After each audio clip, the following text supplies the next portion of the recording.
Yang terakhir, Bapak Ibu yang dirahmati Allah Subhanahu wa taala, di antara tanda-tanda hari kiamat ya. Ini banyak dan ini harus hati-hati, kita tidak boleh sedikit-sedikit kita mimpi diceritakan kepada orang ya. Karena apa? Ada adab-adab, ada pembahasan-pembahasan bagaimana ketika seorang mukmin dari sebelum tidur ketika mimpi pun ada. Termasuk mimpinya mimpi buruk ataupun mimpi baik ya. Khususnya mimpi-mimpi yang buruk, mimpi-mimpi yang tidak mengenakan, itu sebisa mungkin jangan langsung main sebar. Karena apa? Bapak Ibu yang dirahmati Allah Subhanahu wa taala, di antara tanda-tanda hari kiamat adalah sidqu ru'ya al-mu'min. Benar ya mimpi yang terjadi pada orang-orang yang beriman. Jadi mimpinya orang yang beriman boleh jadi itu benar. Isyarat dari siapa? Allah Subhanahu wa taala ya. Makanya kita kalau mimpi umpamanya ini harus direnungkan dalam-dalam. Ini lebih banyak mendatangkan maslahat atau madarat. Kenapa? Ar-ru'ya wal ahlami fil manami laha ma'anin wa ahkam. Karena dalam agama kita yang namanya mimpi, ketika orang tidur itu bukan sembarang mimpi, tapi ada makna-makna dan ada hukum ya. Orang kan kalau mimpi horor begitu ya. Kalau orang mukmin mimpinya lain, isyarat. Itu kisahnya Nabi Yusuf.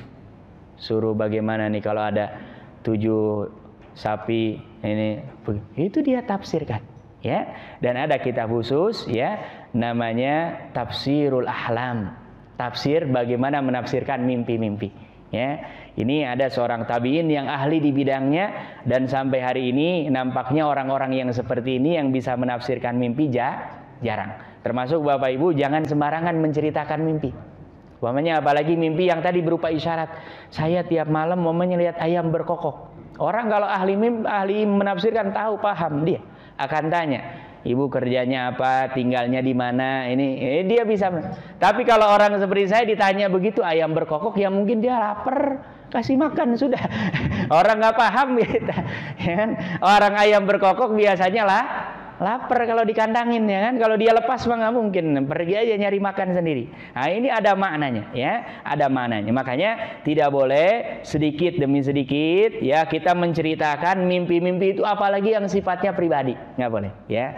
Kenapa? Karena dalam Islam waruya as-salihah, mimpi yang benar, juz'un adalah salah satu bagian min sittatin wa arba'ina juz'an minan nubuwah ya. Bagian daripada 45, dalam riwayat lain 46 daripada pintu-pintu kenabian. Karena Nabi salah satunya dapat wahyu kan lewat apa? Lewat mimpi ya. Hanya ini nggak berlaku bagi kita sebagai umat ini. Karena ada seorang orang nikah nggak pakai wali. Saya dinikahkan langsung oleh Allah. Astagfirullah. Nah, Nabi pernah dinikahkan begitu langsung. Dengan Zainab binti Jahash, turun ayat langsung menikah. Ya, Nabi nggak ingin kayak ini. Ini ada umat Islam yang hari ini bahkan menceritakan, ini gimana nikah nggak ada walinya? Saya dinikahkan langsung oleh Allah. Loh, ini gimana ceritanya dinikahkan langsung oleh siapa? Oleh Allah. Persis seperti kemarin Idul Fitri, ada yang Idul Fitri duluan, saya udah telepon Allah kok. Astagfirullah. Gimana teleponnya pakai kode berapa ini? Ya. Ini la haula wala quwata illa billah ya. Jadi ini boleh jadi karena kenabian sudah tidak ada lagi nabi, tidak ada lagi rasul setelah Nabi Muhammad SAW, maka semuanya apa? Terputus, terhenti ya. Tapi yang namanya mimpi sampai hari kiamat orang akan mimpi, dan mimpi yang benar, mimpi orang-orang yang beriman, mimpi orang-orang yang soleh itu adalah sesuatu yang bisa jadi benar ya, bisa jadi adalah tuntunan dari Allah Subhanahu wa taala. Apa dalilnya? Fa'an Aisyata, sebagaimana diriwayatkan dari Ummul Mukminin Siddiqah binti Siddiq, yaitu Aisyah radhiyallahu taala anha warḍaha. Apa katanya? Anna Rasulullah sallallahu alaihi wasallam qala, sesungguhnya Rasulullah sallallahu alaihi wasallam pernah bersabda. Apa katanya? La yabqa ba'di minan nubuwati syai'un, tidak ada lagi setelah saya wafat yang namanya pintu-pintu kenabian. Ini sudah nggak ada ya. Makanya di kita ini harus dikuatkan Ini termasuk barang yang nggak bisa ditawar. Jangan sampai ada kejadian lagi nanti nabi-nabi yang mengaku nabi. Kayak dulu Tugimin, ya. Ada lagi agama namanya Sunda, Jawa dan lain sebagainya. Ini harusnya nggak boleh di kalangan kita umat Islam. Ada orang ngaku nabi, kalau dia ngaku mungkin nyari sensasi atau nyari sesuatu atau mungkin sudah agak miring-miring. Nah, tapi kalau ini umat ada yang meyakini, mempercayai, ini berarti menunjukkan bahwa imannya sangatlah lemah. Karena yang paling dasar tidak ada lagi nabi dan rasul setelah nabi kita Nabi Muhammad sallallahu alaihi wasallam, illa kecuali kata Nabi sallam al-mubasyirat, kabar gembira, kabar gembira. Ya, kalau kabar gembira pasti ada terus. Ya, makanya akan ada wali-wali Allah, orang-orang yang bersih. Beritanya itu yang disampaikan benar semua. Karena apa? Boleh jadi dia dapat lewat apa? Lewat mimpi. Qalu, maka para sahabat bertanya, "Ya Rasulullah, wahai Rasulullah sallallahu alaihi wasallam, wa mal mubasyirat, apa yang kau maksud dengan berita-berita yang menggembirakan?" Apa jawaban beliau?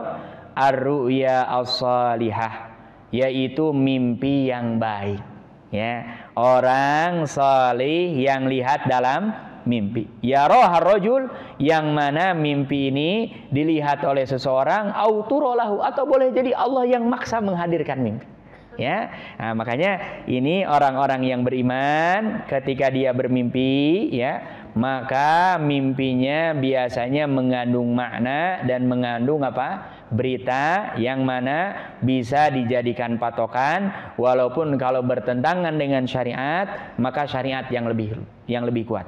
Tapi kalau umpamanya yang umum-umum hanya pilihan-pilihan saja, orang-orang yang imannya kuat, yang sensitif, ya, ini biasanya bisa diambil pendapatnya, ya. Bapak Ibu yang dirahmati Allah Subhanahu wa taala, dan dalam riwayat lain, ya, mimpi itu dibagi 3. Yang pertama ar-ru'ya as-salihah, mimpi yang baik, busyra minallah. Ini berita dari Allah Subhanahu wa taala. Ya, umpamanya ada orang mimpi, ya Allah, saya selalu mimpi dihadirkan depan Ka'bah.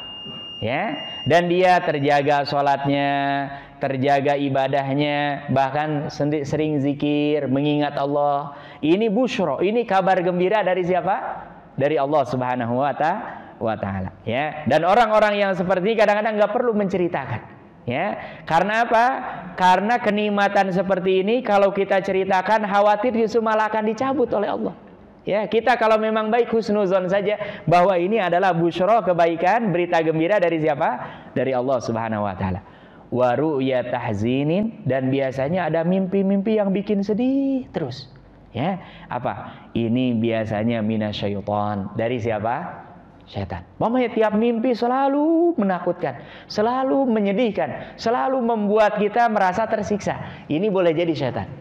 Ya, karena apa? Secara sunnatullah saja orang namanya hidup saja kan ada senang, ada susah, ada sehat, ada sakit. Kalau sedih terus, berarti ini biasanya gangguan setan. Ya, makanya nggak usah dihiraukan. Kita terus perbanyak ibadah, ya, dan juga jangan lupa sebelum tidur pakai adab-adabnya. Apa? Kalau bisa Bapak Ibu wudu dulu. Ya, kalau sudah wudu, kalau mungkin tidurnya ini badan kita yang sebelah kanan yang nempel ke tempat tidur. Paling minimal kata Nabi, tempelkan tangan kita di sini, di pipi. Baca apa? Allahumma bismika amutu wa ahya. Ya, riwayat Imam Bukhari, Allahumma bismika amutu wa ahya. Ini doa yang paling pendek. Kalau doa Nabi kan Masya Allah, mau tidur aja beliau baca Al-Ikhlas, baca Al-Falaq, baca An-Nas, diusapkan ke seluruh tubuh. Kita boro-boro ingat, ya, mau tidur saja pelor nempel langsung. Nah, gimana nggak mimpi yang buruk-buruk, ya. Jadi kalau ada yang terulang selalu mimpi buruk, salah satunya itu amalkan adab-adab. Walaupun ini nggak sampai berdosa orang tidur seperti itu. Dan jangan tidur sambil apa? Tengkurap begini, ya, perutnya nempel ke tanah. Ya, karena Nabi pernah negur, ini tidurnya gaya setan yang seperti ini. Dan cara ini nggak bagus. Orang kalau tidur begini kan repot. Ya, termasuk di Mesir kenapa muncul larangan tidur, karena banyak yang begini tidurnya, sehingga bikin pulau-pulau baru. Kita ini pulau lama saja banyak yang kosong nggak diisi. Ini di masjid dibikin pulau tambahan. Nah itu sebetulnya problemnya masalah. Kalau tidur di masjid nggak ada masalah. Tapi jangan sampai bikin pulau karena kasihan. Nanti orang begitu sujud, aduh ini kok lain ceritanya. Biasanya bau kasturi, kok ini bau yang lain. Nah ini problemnya. Nah makanya ini sebisa mungkin kalau ada yang mimpi sedih terus, ini boleh jadi dari apa? Dari setan ya. Kemudian yang terakhir, yang ketiga, waruya mimma yahdusul mar'u nafsahu. Mimpi karena memang dia membisikkan ke dalam dirinya terus-menerus. Makanya kalau ada orang menonton, membaca sesuatu yang itu di sini, itu biasanya hadir dalam mimpi. Yang paling sederhana, anak-anak kalau nonton film ghost, horor-horor begitu, itu biasanya coba malamnya ngigau dia. Nah, makanya jangan.